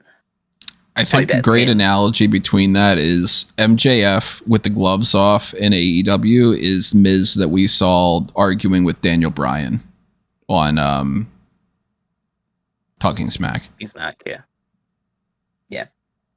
Yeah, you know, yeah, MJF doing that like not every single week, but a good portion of time against the one time the Miz did that everyone talks about ever since. But Yeah, as I haven't got him on my list, and I don't think I would ever put MJF on there because the argument is that he's the main character of AEW alongside Hangman. He's the main villain to Hangman's main hero. It just feels for me it feels wrong for him, like more and more. You know what's funny though is I don't believe that he has that same level of attachment. And you can argue, well, he got a tattoo, blah blah blah, but I don't believe he has that same level of attachment. He may not have, but I think that like he feels synonymous with AEW to the point where I actually feel like it'd be like it would. I would understand if he went to WWE. It would just feel a bit weird for a while. But in the same way, Cody going to WWE felt weird initially, to the fact like because he was like he owned the company. Well, not owned He the was company, but smashing thrones a while he top was guy in of the that company, like a founder of the company. So it's like it feels weird of him going back. So as I say, all these things, like in the world of wrestling, all these things can change over time. But right now, it just doesn't feel right for him to go. But this is as of July 2025. It just doesn't feel the right thing. What would feel like the right thing is Chris Jericho. I thought about putting him on my list. I didn't, but yeah, I mean, wrap it up, get into the Hall of Fame. Yeah, well, that's the thing. Is like he'd be there for like a legacy run at the end. And that's again, I don't want to devalue what he did for AEW. He is such a pivotal, like founding father in a way of AEW. The run that he had at the start and the bits and pieces he's done since then, he is like fundamental to the creation of AEW. But eventually things get long in the tooth. He's someone who I think does attract a certain level of hostility in the same, not to the degree of Britt Baker or Sammy Guevara, but still to a level. And I think, you do one final closing run in AEW where he puts the top guy over to the level he can do, goes back to WWE, gets a nice little like final run with a couple of good matches, maybe a final year or two doing some stuff. And then he calls it quits, goes into WWE Hall of Fame, comes back, goes into like if AEW ever do a Hall of Fame, goes into there as well, and calls time on his career. But the one thing about Chris Jericho is that he'll always do what Chris Jericho wants to do in terms of what he thinks will get the best reaction. So a name I didn't put on, but I really thought heavily about it was Rey Mysterio at AEW. I would love to see Tony Khan book Rey Mysterio. And Rey Mysterio was part of that like original All In. And I think ever since the Goldberg debacle, and I've really been thinking about like how TK would have made sure, even if it was just putting him in the ring with MJF and MJF flops around like a fish for him, like Goldberg's ending would have been, the rah-rah moment that Goldberg and a major WCW mark like Tony Khan thinks it should have been. So I've been thinking about names like that, and that's how I got to Ray. Like, I'm sure Tony would love to have Ray's final year or two. And I think it'd be really good. I don't disagree with that. I just think it's unrealistic. And the primary reason is that the final match Ray's going to have is against Dom, probably. So Son Dom. Dom's not going anywhere. So. That's one of those stimming things that I started to do somewhat recently. That's just my brain immediately is just like, just do it again. I have a few tag teams from WWE that I'd like to see. I was going to go there myself. Go ahead. The three ones to stand out is the Creed brothers. Oh, yeah. Yeah, what are you doing in WWE realistically? You've just become like comedy sidekicks to... They're meatheads. But yeah, they're meant to be meathead jock killers. Like, surely they could do something better given a better platform. Just even a change of environment where they don't have to be Roderick Strong needs a new faction. Stokely Hathaway's there. You want to do Diamond Mine? Julius! Brutus! God, what a terrible time. Yeah. Not see Machine Guns. Yeah, I have them on there too. But for the obvious reasons. Yeah. And it's not that they're doing badly in WWE, it's just, they're another one that just feels like they should be in AEW at some point. And the main one, Fraxium. Oh, that's a good one. Best tag team, best tag team in North America right now, I think, alongside the Young Bucks. And I think that, like, in a company that professes to be the home of tag team wrestling, as accurate or inaccurate as that statement may be, I think at one point you need to have one of the best tag teams in the world in there, and I think Fraxium are at that level. And I kind of want them to go to AEW before WWE breaks them up. Yeah. Because that will inevitably happen. But I have one that I have two that you didn't mention. I have DIY to AEW because singles or tag team, they'll be booked better. And I have Outrunners going to WWE. Okay. If they're not in the ring with FTR, are they going to do what they did on this past Saturday or the Saturday beforehand? Or is it just going to be a comedy haha? Because if it's just going to be haha, yeah, you could probably go to WWE and have some fun, make some money. Yeah, I mean, I can understand the Outrunners. I didn't put them on there because I just think that they kind of work with this, almost like their goofiness kind of works with the AEW environment a bit. The reason why I wouldn't put DIY, I think they're fed pilled. If that phraseology isn't like out of line here. I mean, fucking hell, they cosplay as Triple H and Shawn Michaels. They're not going anywhere, are they? No. In fairness, if there were any two people who kind of feel like they earned that, it's those two, because they legitimately are close to Hunter and Sean because they were booked so strongly by the both of them in NXT. I kind of look at it like an Adam Cole situation, or like a Kyle O'Reilly or Roddy too. Sean's got the picture in his office with the Undisputed Era. That doesn't mean that they don't know that they might be booked better elsewhere. And Candice, by the way, too. When I say DIY, Candice is going with them, because Candice, against the Young Bucks, was the best women's wrestler in North America 10 years ago. And where'd that go? Why would WWE get rid of DIY when they got rid of the Undisputed Era, and they've got DIY using the Undisputed Era's theme right now? There's an argument to be made that they're fully aware of what they lost. It's insane if you listen to the DIY theme song that's out now compared to the ones that they had used before. It's basically the Undisputed Era and the Shock the System thing. Like, it's almost to a T. Here's a name I want to toss out that I think maybe there might be, maybe it's all in agreement, or maybe it's not necessarily the case on a weird way. Somebody to go from WWE to AEW. Ilya Dragunov.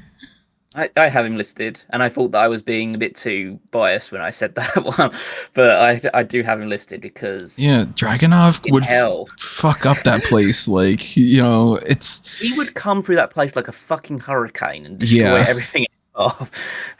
And like Ilya Dragunov versus Bandito right now would be amazing. Like, for the Ring of Honor title, would just be an amazing match.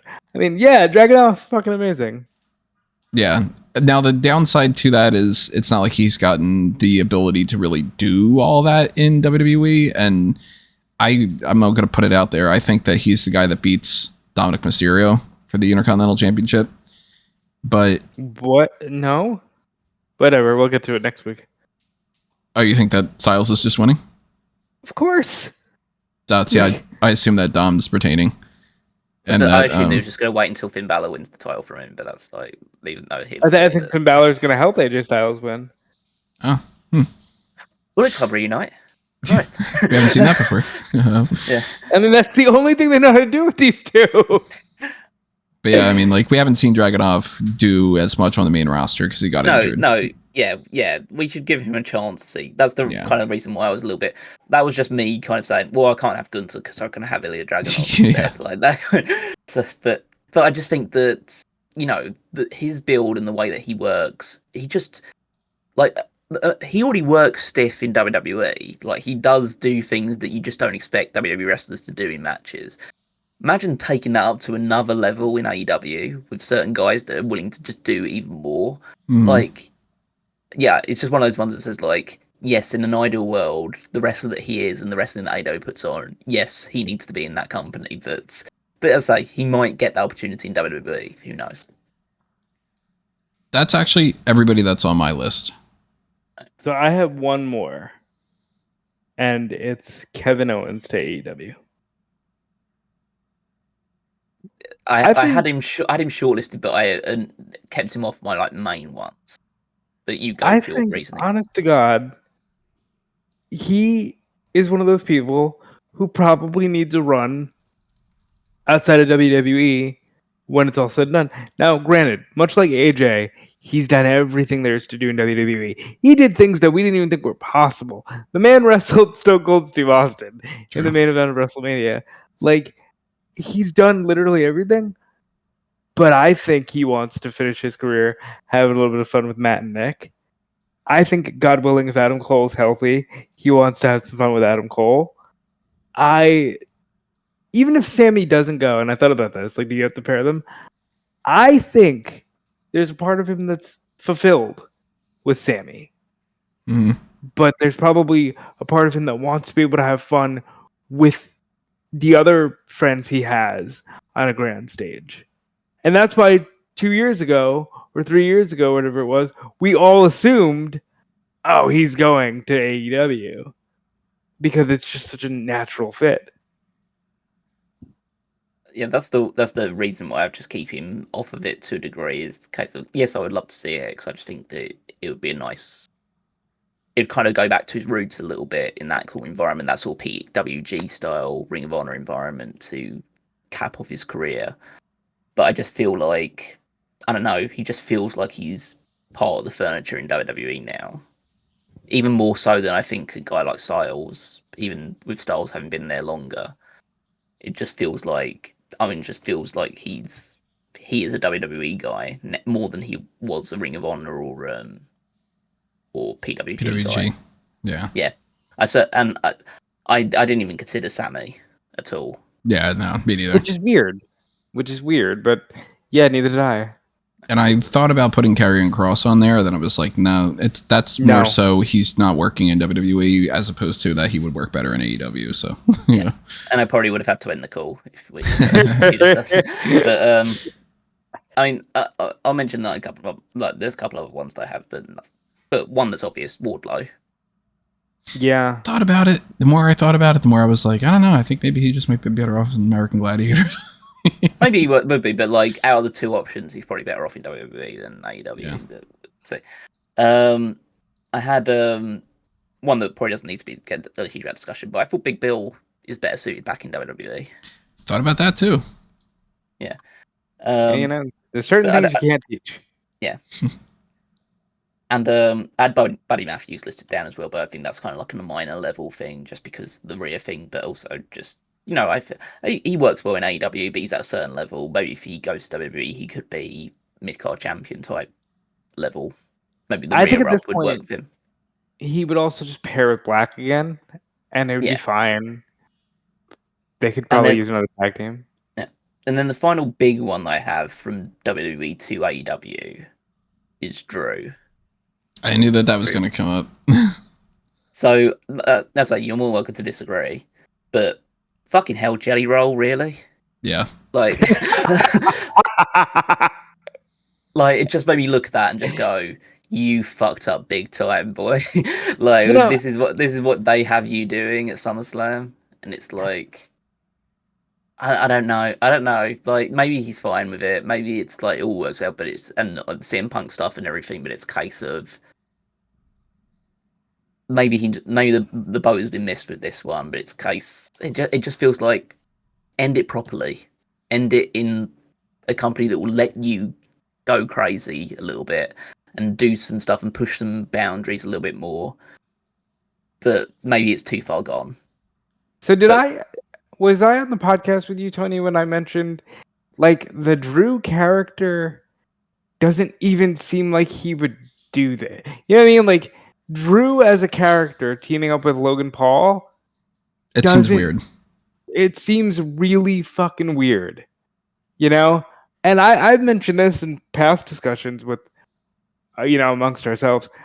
I didn't put him on my list because it's never gonna happen, and I try to keep modicum of reality. But like, Randy'd have fun too. You know, Randy. I could see Randy being a guy who would have fun in AEW, and there's at the very least a number of young guys who would willingly dive and flip and do a bunch of corkscrews into RKOs. Like, Randy would be really fun, and he's one of the few like WWE stalwarts that I'd like to see get a shot in AEW. But back to Drew, I completely agree with Callum, and I'll go a step further. What's the damn line you always hear from McIntyre? They tell people to do a Drew. He could literally say, like, even before Cody, I was doing these shows with the Young Bucks. I did all the PWGs, and like, he's as a part of that DNA as a person like a Cody is. Yeah, he sets the tone. I wrote an article the other day, even about it. It was listened the other day. It was a couple hours ago.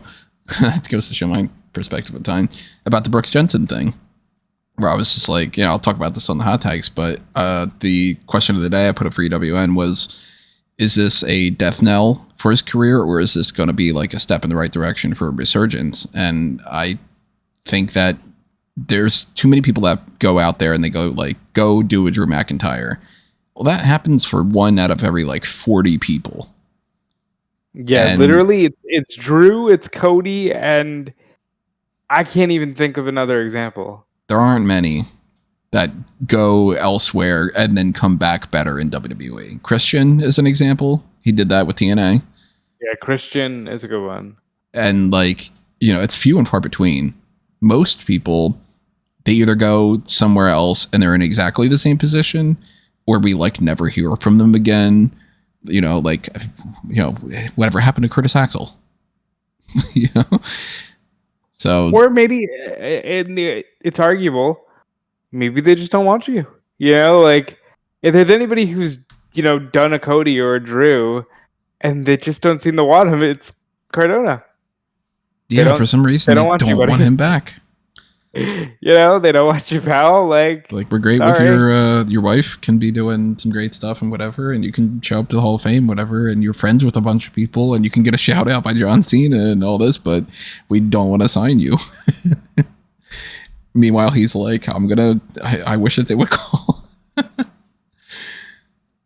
But Drew is somebody that I didn't put on my list because I was just like, I feel like if he were to go to AEW, he'd have to win the championship almost immediately. And then I also don't even know where he would go. And it would just be having matches with random people. And there's something about Drew that I think he fits better in WWE. I don't know what it is. I can't put my finger on it. But something about his promo style or whatever I think is better in WWE. But I could see the argument for it, for sure. He was somebody that I was debating about. Same as the Sami Zayn side of things. Yeah, and there's plenty of other people too that I was just toying around with. Is Bronson Reed potentially better? Is somebody like an Xavier Woods somebody that would be better?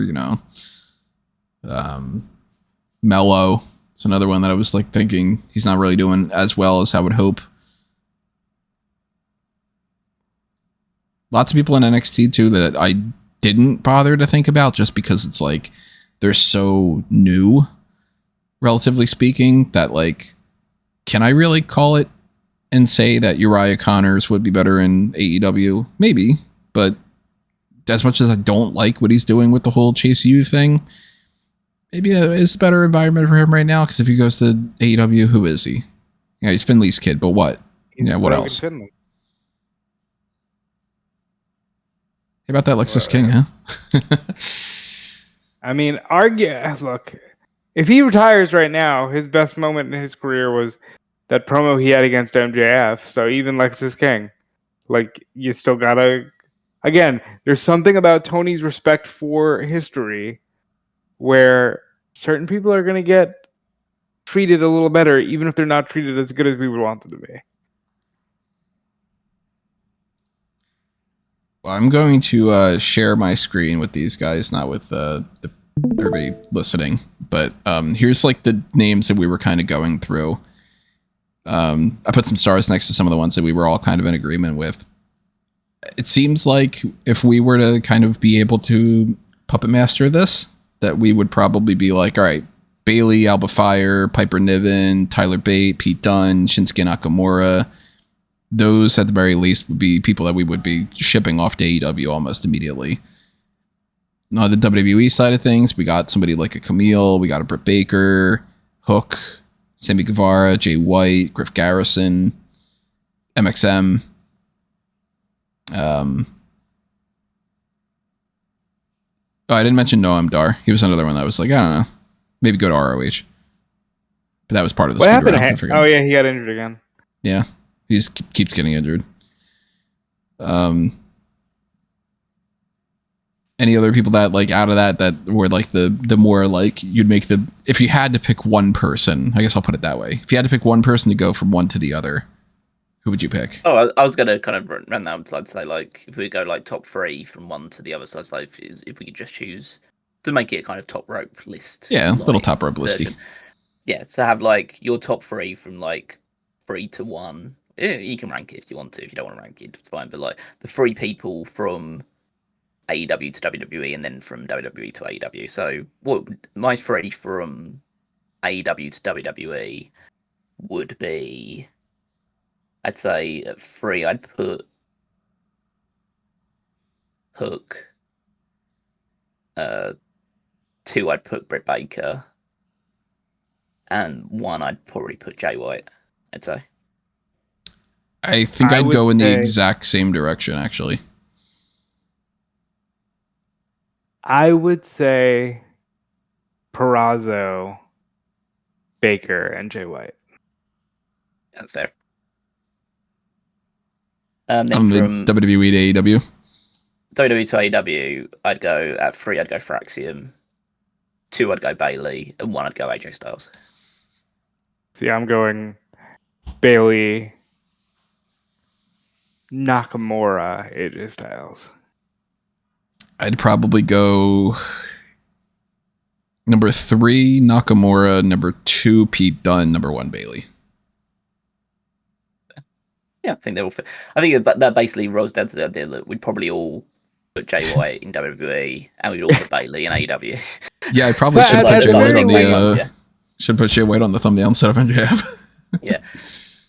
Yeah, because it does like you guys see more in that potential. I just like am kind of vehemently against it, but MJF's a bigger deal, so I can understand putting him on. Yeah, it'd work better for the thumbnail. Yeah, and it's not false advertising. No. We're talking about it. Yeah. What? No, of course not. No, I should have put Roman Reigns and John Moxley, and make people flip out and be like, "You got to be kidding me! They're not making this argument, are they?" Yeah. Or Cody Rhodes. Yeah, Cody Rhodes back Tate. Yeah, just trade Cody for Moxley. Like, put John Cena and Tony Khan. Yeah. Yeah, I mean, this was a discussion we have been talking about for a little while. We finally got around to doing it, and if WWE does decide to do a draft, then we still have plenty of other draft-related discussion that we can do that can focus around that too, because we could just easily have a whole 2-hour discussion about who should go between Raw, SmackDown, NXT, Evolve, LFG, all that good stuff. We could still come back around to this and do like a mock draft thing of some sort. If you want to do like, all right, we've got WWE, AEW, and TNA. And the 3 of us are all, we can pick between all 3 of them. And we have a limited amount of people that we could pick. Maybe we put that at, like, because that's such a big roster at that point. Like, maybe we put it at like 75 people that we pick or something. And it's like, all right, that's your group. Who do you work with? Who do you make your WrestleMania cards out of? That's something I think would be a lot of fun. We could also go into the thing that we've done before, which is just like the ultimate card and have the like, okay, if you were going to book WWE versus AEW for Forbidden Door, then who do we put AJ Styles against? Who do we put Samoa Joe against? Who do we put as champion versus champion or, whatever? It's kind of going to depend on what we're interested in, what we have some time for, and what you are all interested in. So you leave a comment, You tell us what your thinks are, what you think / what your thoughts are. What you think? What your thinks are. What are those things? And you can always do the pick your poison tier if you want to make sure that we do something like that. If we're just like waiting on it too long for you and you're getting antsy. Also keep in mind the Linktree stuff. As always, amagotree.com is where you can find the links to Smark Out Moment stuff, Fanboys Anonymous stuff, and my own personal stuff at Tony Mango and a lot of them. And, the Darkcast here and like all the other kind of things like that. You guys pretty much know the score right now. I can record that Darkcast, actually. I'm behind on that. But yeah, anything that you guys want on this front, if you chime in and you let us know, that's all going to be factored in and it's all going to be roped into whatever the next stuff that we end up doing. Because we do have pay-per-views and we do have things that get in the way here and there. But Forbidden Door is something that we were kind of trying to do something around, and that is coming up soon. So that's kind of part of the reason we did this little discussion. So we have some time. We could do a fantasy booking thing. We could do a trade. We could whatever. I don't know. Anyway, follow me at those things. Follow Rob and Callum too. Yep, follow me everywhere at Dude Felice. Check out my work on Fightful. Check out on smarkoutmoment.com. There's a new editorial talking about the AEW video game, Fight Forever, and just kind of a look at what I think could have been done differently to make it a more successful game. Check out on Fanboys Anonymous. It's not too far down the page.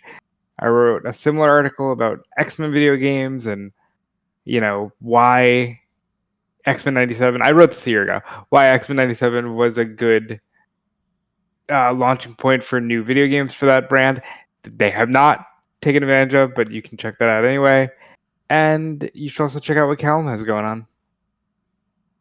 You can follow me on Twitter and Blue Sky at Wigmeister14. Check out the power rankings every single Saturday over on smarkoutmoment.com, which will be a quite busy one this week, so I've got to take into consideration Great American Bash, Saturday Night's Main Event, and Evolution, and everything that happened on TV this week. So I'll try and squeeze all that in, so some of your favourites might get missed off, but that's the problem of a 10-person rankings list. They should probably spread things out a little bit more. But you can check out that to see how I ranked the Superstars for this past week. And while you're there, you can also head on over to the Fantasy League, which is also greatly affected by those major shows, helping pick up some points here and there. I would recommend to Mr. Mango, when he has the opportunity, to potentially take Seth Rollins out of his roster at some point, but that's totally up to his discretion if he wishes to do so. The weird what thing Heyman is, said, yeah, you don't have till June 2026 till that's a problem. It's a problem for you now. I don't know.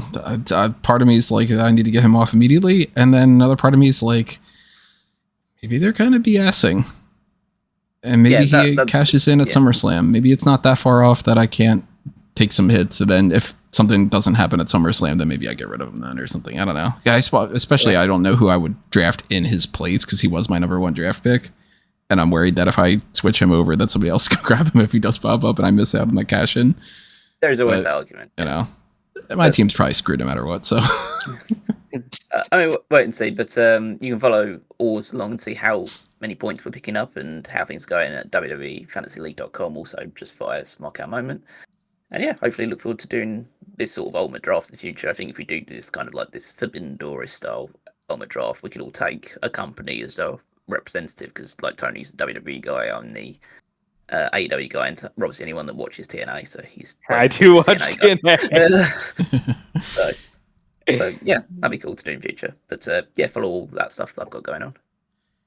The very last thing I had to just ask for this, what do we classify this? Is it a top rope list? Is it a what if? Is it a going over? I think it's a what if. Yeah, I think it's kind of obviously a blend of all three. I would the last thing is the top rope list because we just threw that on in the end basically. But I'd say it's a bit it's a discussion. It's more of a going over thing. It's not really a what if because we're not saying like what if Jay White went over to WWE, what would he do? It's like it's more of a case of this is just a general discussion about what we would potentially do if we were able to move the chess pieces around the board for this stuff.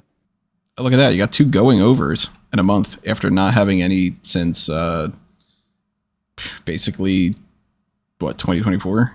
July 2024? So we planned it all along. That's what I should say.